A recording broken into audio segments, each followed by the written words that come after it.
Hello and welcome to Deb's Cosy Kitchen.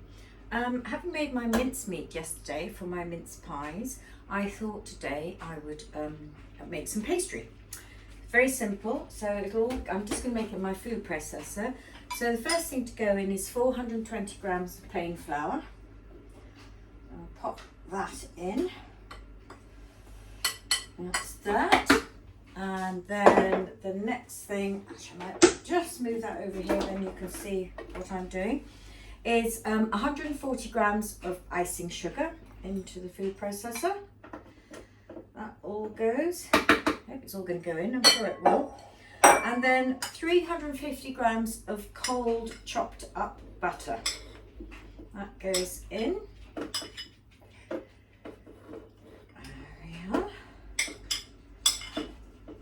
350 grams.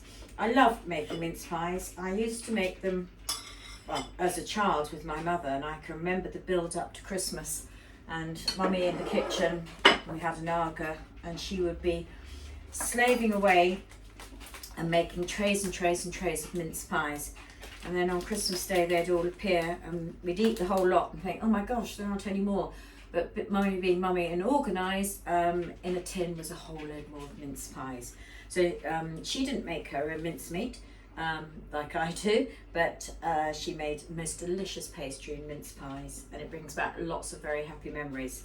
So into this I'm adding 2 tablespoons of ground almonds. Now you don't have to add that, it's completely optional, and also if you've got people with nut allergies.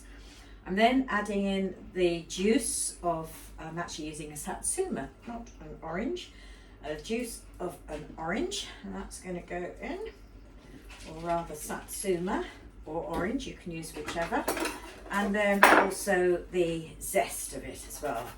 So being a satsuma, it won't take very long to zest in. Add that all in. There we go, that's that done.